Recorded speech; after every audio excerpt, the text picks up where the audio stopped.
In this episode, we sail down the Turquoise Coast, Turkey, to Gocek and share our Marina manoeuvring tricks. We also share how to deal with your shore power lines. We have an exciting Portofino update about automatic fuel filtering systems. And we start the exciting week with our Patreons exploring Gocek Bay. Exciting stuff. We are John and Ellie, the Barefoot Doctors, sailing and travelling around the globe. Join us as we share the adventure and explore the beauty of the world. Because life is better barefoot.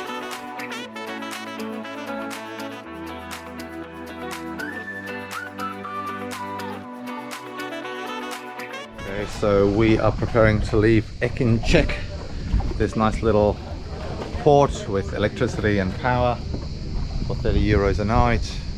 Unlimited water and power. We took advantage of that. Don't tell anybody. So we have to disconnect the electricity. I've turned off all the power on the inside, so all the electric stuff is off at the switchboard.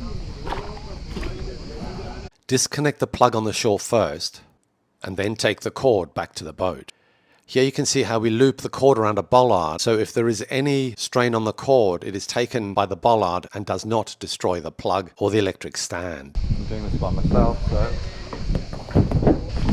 the wires in the dinghy. Ah, here comes Honey now. Close enough that we didn't need to use a passerelle, so I've disconnected already, hon. Always disconnect the power from the shore first, and then disconnect this end, so that otherwise you have, this would be live and that would be at risk of falling in the water or zapping somebody. So do it from the far end first and then work your way back. Now I'm gonna coil this neatly and put it away. Somebody's red dress is in the way. I know. Always make sure when these thick electrical cords, you've really got to twist them until it sits nicely like that, nice and flat. Maybe this time I'm coiling it the opposite way from what I called it the first time. That way it'll lie flat in the locker and you're not going to damage the electrical coils on the inside.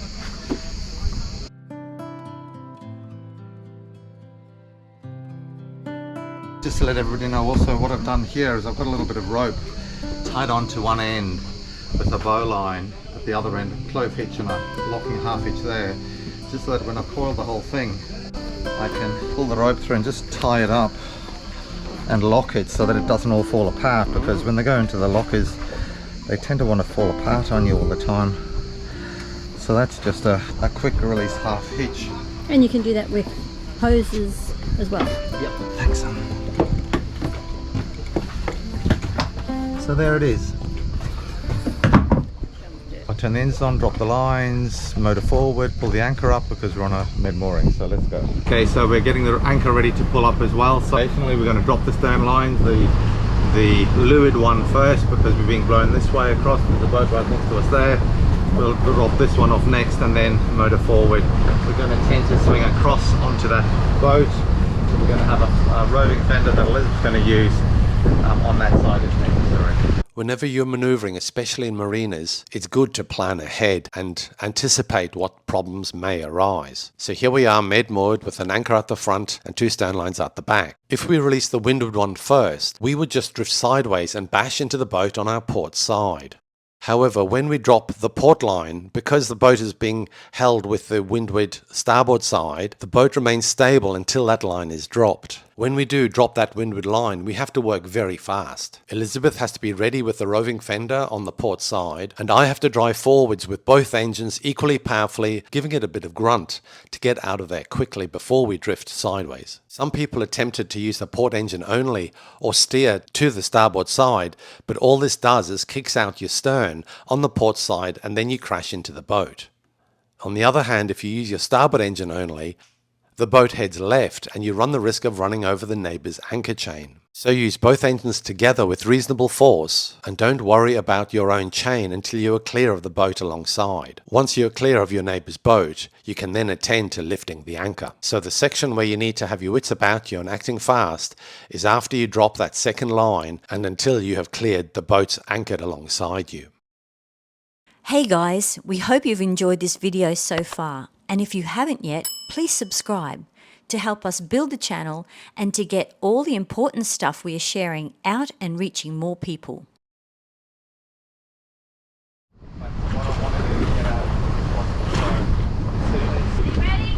Yep. We always run the lines back to the boat so we can release them without needing help from the shore. There's no rush, honey. There's no rush until now. Now it's only getting back to that side. Here you can see Ellie pulling in the starboard or windward mooring line, and from this point we need to get our skates on. As soon as she has completely cleared the cleat with the rope, I motor forward with both engines. She also makes sure that the ropes are not dangling in the water because they can tangle with your props and that can cause major problems. So she hurries up to the port side with the roving fender to protect the boat as we move forward. Okay, now go to the bow and do your anchor. When I am happy that we have cleared the boat, I ask her to go forward to start dealing with the anchor chain. And then as she is lifting the anchor, I maneuver the boat up into the wind and also just to avoid other boats and their anchor chains. When the anchor is visible at the top of the water, Elizabeth lets me know, and then I motor forward at normal cruising speed. This then allows her to run the anchor in the water as we're moving to get rid of any mud or sand that is stuck on the anchor.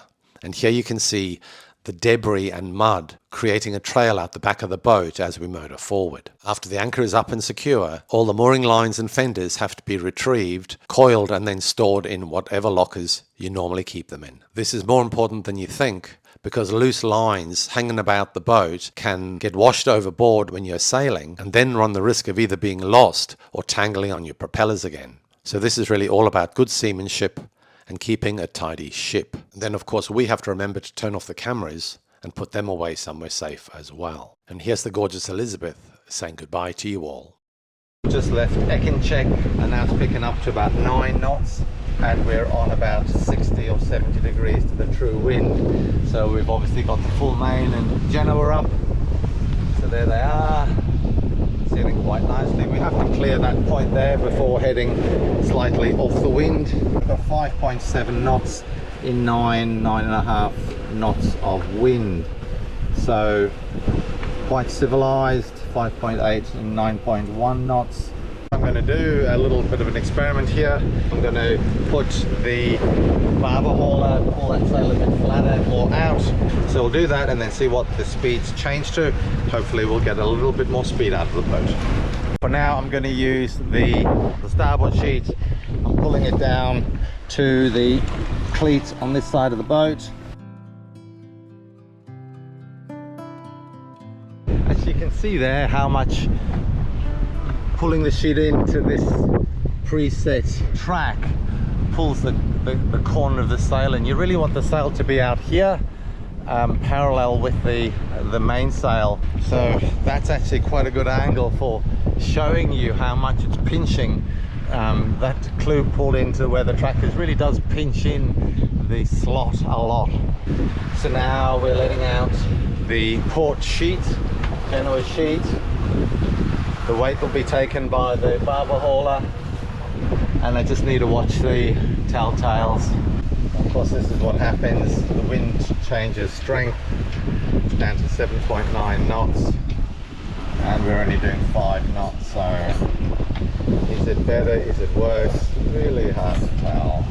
So guys, tell us in comments below whether you think we're doing better, the same, or worse.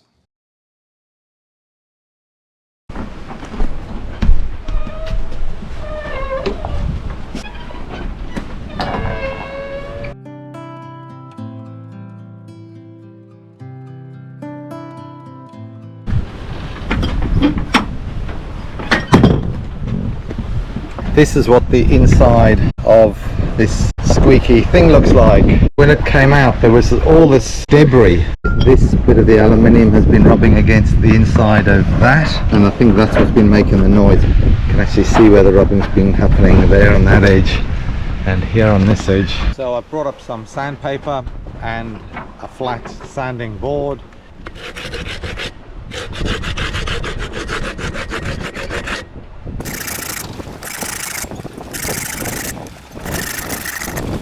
Sandpaper's wearing out, but I am getting quite a good effect getting rid of those ridges on the bang.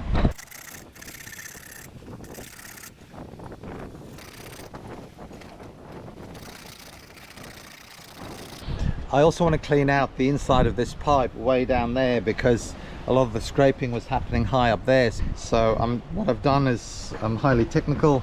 I've got a rag, tied it on the end of a broom so it won't get stuck in the tubing, and then I'll just shove it in and out.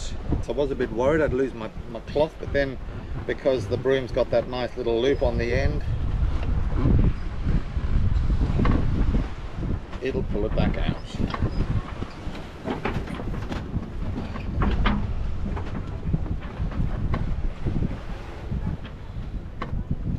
I'll put a nice thick layer of silicone in this because that undoubtedly was what was causing the problem.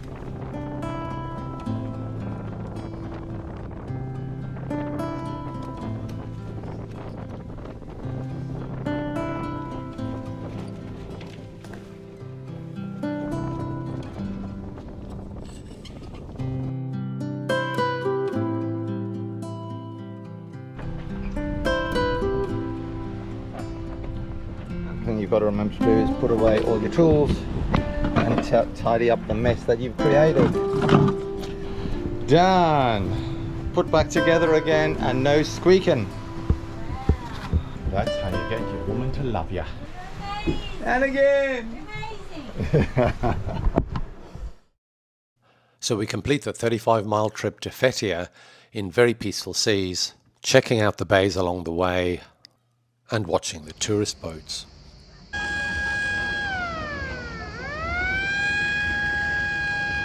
That's the call for everyone on board. We drop anchor in Fethiye Bay to spend the night there and find an email from Portofino with the exciting new design of the fuel polishing system. So let's have a look at that. Our Portofino update in this episode is going to be about the automatic fuel polishing system. Obviously, we are really excited about this 52-foot catamaran that has lifting centerboards and so many unique features that we believe it blows all the other boats out the water. It does also have many other amazing features that are scattered through other boats, but no other catamaran has all of these features in one design like the Portofino does. Of course, we have to wait another 11 months to be finished because the launch date is December 2024. So we wait with bated breath as our new boat takes shape. But let's get on and tell you about the automatic fuel polishing system. This is a design specifically created by Portofino and works automatically. There are many amazing features here, the most obvious being these filters can be cleaned manually so you do not have to keep buying new filters of proprietary brands. The water can also be drained out manually, and the filtration system not only cleans the fuel as it's going towards the engines, but it also cleans the fuel that's remaining in the tank. So the fuel in the tanks get continuously cycled through the filtration system, so this prevents algae or condensation gathering over time. There will also be the standard fuel filters in line before the Yanmar engines. Another benefit of this device is that it can be used to transfer fuel from one tank to another. Having this fuel polishing system and the fact that it works so easily and automatically will give us so much peace of mind when we are traveling in remote places where the quality of the diesel is questionable. After long periods of layup, this can also be used to remove any algae or condensation in the fuel to give you that peace of mind. This fuel polishing system comes as standard with the Portofinos, and again this is just showing how Portofino is really raising the bar in the quality of cruising catamarans. Well folks, we're here in Fethiye and John's launched the dinghy and we're ready to go into town shopping because we're going shopping before we go and pick up our Patreon. So pretty excited that they're coming to join us, and yeah, it's going to be awesome because there's going to be 4 Patreons and all staying on board. Two of us, and we are cruising around Gocek and the islands and just so it's going to be really fun. So we're heading into town to the markets. And the beauty of Turkey is there is so much beautiful fresh fruit and veggies available at good prices.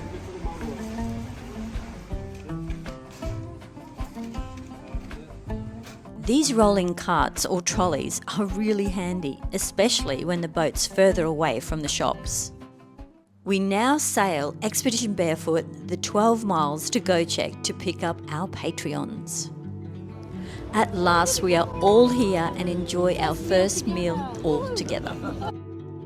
Bright and early the next morning, we have a look around Gocek town and meander down to the best beach in the area for a coffee and a cold drink and take in the gorgeous view. Waffle ice cream cones in the flowers, that's really cute.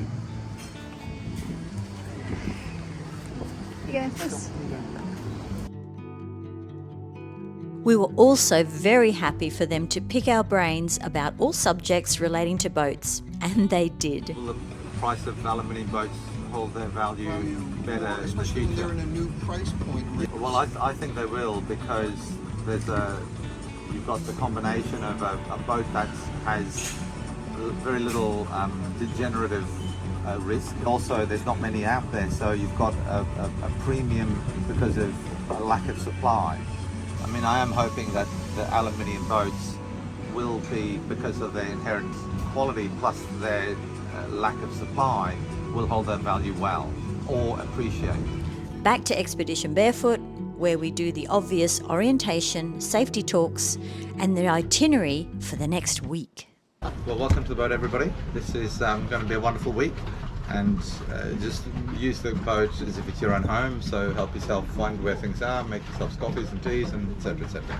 We've been pretty excited for you guys to arrive, so yeah, I hope you enjoyed as much as we think you're going to enjoy it, or we're going to enjoy it anyway. So we're going to run through some protocols and also the itinerary as where we're going, because up until this time you probably don't really know where we're going or what we're seeing or what we're doing, but I guess you trust us that we Take will you to take the you best to places. some really cool places. Departure. We've basically got 2 bow lines and 2 stern lines. I'm going to turn the engines on, then we release the stern lines, we'll drift forward, and then we drop the bow lines, and I just got to make sure the lines sink before we drive over the top of them. First these ones, so we start drifting forwards, then you undo the bow lines, one each side, just drop them down, and in about 15 or 30 seconds they would have sunk. But so we just motor forward slowly. Finally, we are underway and the spirits are high. John explains all the systems with the sails and the ropes and how to operate the boat so that our Patreons can practice the task as soon as they are comfortable. Of course, the best way to learn is always jump in and actually do it. So we take the Patreons out to open water for a good sail, where they can practice sail handling and tacking through the wind on multiple occasions until they were happy and skilled at doing it themselves. So we are going to test out the auto tack feature on Ray Marine. We're sailing along at 43 degrees on a starboard tack, and we have the auto tack port, auto tack starboard. What are you about? Hard away. Okay, so we're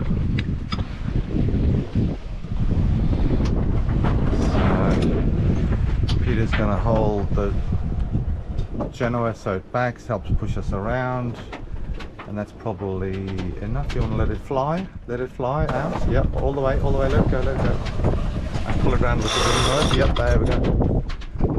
Okay, so there we go, we have a jam.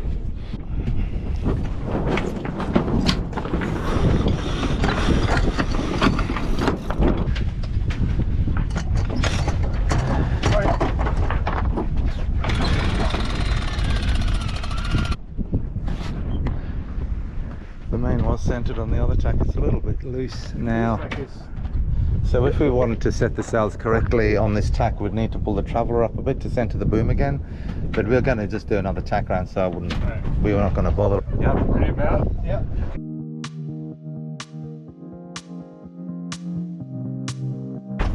Take it right off again. Yep, there we go. Let it fly. And pull it in.